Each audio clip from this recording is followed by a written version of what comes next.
Hi mga langga, so welcome back again to our another video. So ayan mga langga, so we are here in Stobosa or Colors of Stobosa here in La Trinidad, Benguet mga langga. So ayan, madadaanan po ito siya kapag papunta kami kina Kyle sa Kapangan, Benguet mga langga. So ayan, so after namin dun sa Bornham Park, so pumunta muna kami dito bago pupunta din ng Strawberry Farm mga langga, kasi both this tourist destination mga langga, yung Colors of Stobosa and Strawberry Farm is nasa La Trinidad, Benguet mga langga. So kaya yun, so inuna muna namin yung pamamasya namin sa city, saka namin pumunta dito sa La Trinidad, Benguet mga langga. So ayan, ganito po yung itsura niya. So pag napaka-colorful talaga niya mga langga. So, nakaka-amaze siya. So, nung time pa pala ngayon na pagpunta namin dyan is may taong nagpe-paint dun sa mga bubong talaga mga langga. So, ngayon, so we are here in La Trinidad Strawberry Farm mga langga. So, ngayon pala, nung time na pumunta kami dun sa farm mga langga is not strawberry season mga langga. So, kaya walang masyadong nakatinda ng mga strawberries, or wala masyadong hindi ka pwede makapamitas kasi nga yung mga strawberry ng time na yun is kakatanim lang mga langga. So kaya wala masyadong strawberry that time mga langga. So at saka yung ibang farm din dyan, yung mga plot is mga lettuce din yung nakatanim mga langga, kasi hindi pa nga daw season ng strawberry. So usually season ng strawberry is mga April or March, ganyan mga langga. So at saka nung time na yun may nakatanim na strawberries, pero yung price niya is quite pricey mga langga, mahal siya kasi nga hindi nga siya season. So kaya yun, so gumala lang kami dun sa area and sa farm, and then tingin-tingin, and then mga langga, sobrang lawak talaga dito sa strawberry farm, lalo na siguro kapag season ng strawberries mga langga. So siguro nakaka-amaze tingnan, or nakaka-amaze din na mamitas ng mga strawberries mga langga. So ayan, may naka-display na strawberries dyan, kaya lang it's quite spicy talaga siya mga langga, ang mahal niya. And then ngayon, kapag ikaw ang mamitas, lalong mas mahal mga langga. And then ngayon, mas marami din yung naka-display na mga lettuce mga langga. So ang nakatanim talaga dyan sa farm na yan is lettuce for the meantime mga langga. Walang strawberry picking muna kasi kakatanim lang ng mga strawberry, walang bunga. And then ito, lettuce picking.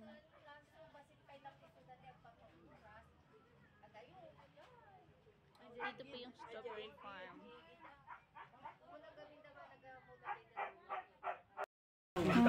Hindi kasama sir sa pwesto namin. Strawberry! Yan.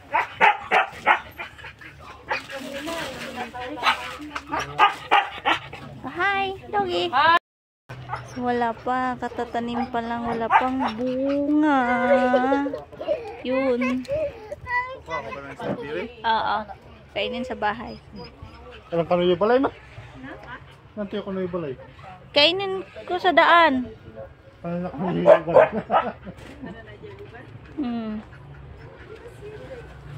Ito, wala pa siya. As in, ano siya? Wala pa talaga siyang bunga. Maliliit pa siya. Yan o. Wala pang bunga.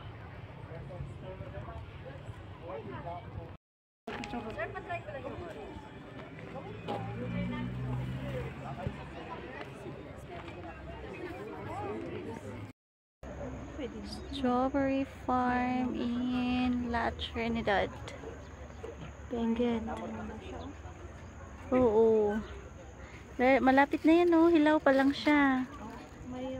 Meron dun sa loob din. Meron nang nag-red. Malapit na din yan. Pero ang entrance nila dun pa rin. Then pupunta pa yung tao dyan. Paano yan kung pag ready na pitasin, doon sila sa entrance? Then doon, ganyan. Magkalat sila. Ah.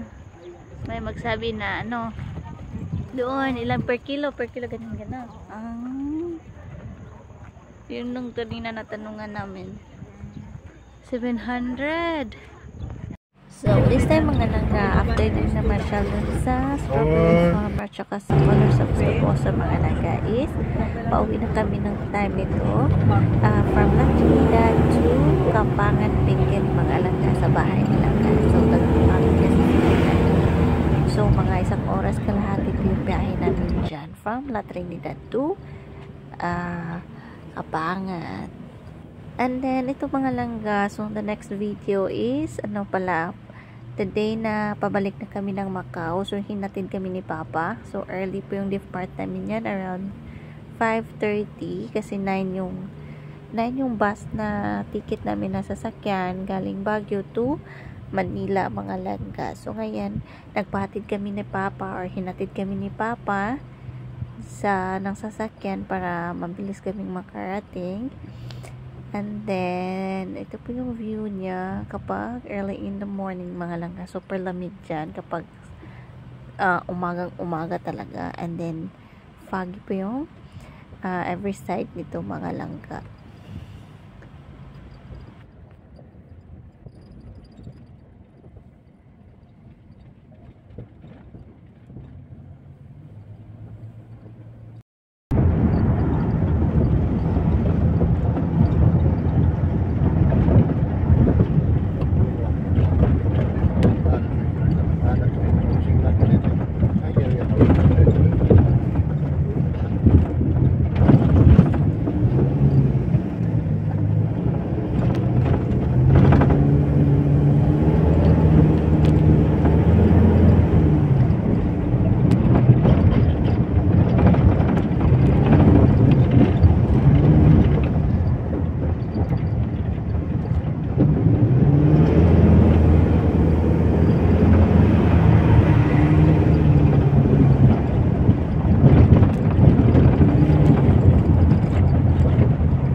So, this time mga langga, so hindi na ako nakapag-video nung pagdarating talaga namin doon sa terminal. At saka yung pagsakay talaga namin kasi nagmamadali na kami na sumakay ni Kyle kasi 10 minutes na lang at pa-depart na yung bus mga langga. Actually, na-traffic kami masyado doon sa may La Trinidad, Benguet, Mamalanga, papuntang Baguio City. Napaka-traffic talaga doon banda mga langga, as in. Kaya once na mag-plan kayo na kapag may hinahabol kayong oras, kailangan talaga may extension ng ilang minutes or oras ba talaga mga langga para hindi kayo mahuli. Kasi hindi mo matansya kasi yung traffic banda sa Baguio City mga langga. So ayan, nandito na kami sa bus papuntang Manila. So Joy Bus po yung pinasakyan namin. So ayan, so ito po yung dinadaanan namin. I don't know anong lugar to mga langga. As in, napakahabang mga langga kalsada. And then ngayon, madadaanan mo dito yung napakalawak na palayan mga langga. And then, feeling mo parang hindi ka dumadating dun sa paparoonan mo mga langga. Kasi usually, makikita mo dun sa labas is same.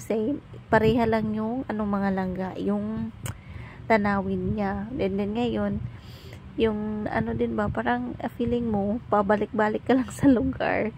Pero actually, napakahaba talaga yung part na yan, mga langga. So, I don't know anong tawag dyan. dito sa area na to. Ay, nakalimutan ko mga langga. So, ayan ngayon. May baon kami ni Carl. So, ay mga langga. So, boarding time namin is 6:30. So, you're in Naiya Terminal Free. So, naghintay na lang kami ng boarding time. 6:30. Pero, ang aga namin. We are so early here. Time check still 4:30. O, diba? So, we are so early. Actually, we depart in Baguio around 9 a.m. And then, early yung nakarating kami dito sa Naiya 3. And then, nag-check-in na kami diretso kasi open na siya. Para makapag-lunch na rin kami kasi hindi pa kami nakapag-lunch kanina. Hindi din kami nag-breakfast. Nag-coffee lang doon sa bahay. So, ang isa. Taran! Say hi, love. Shh.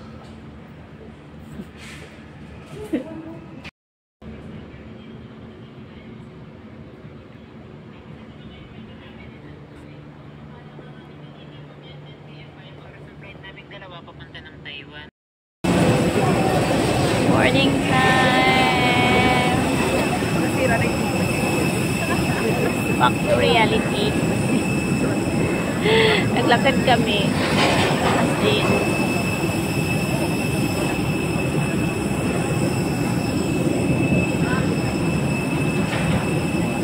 Back to reality. Balik na trabaho, love ko.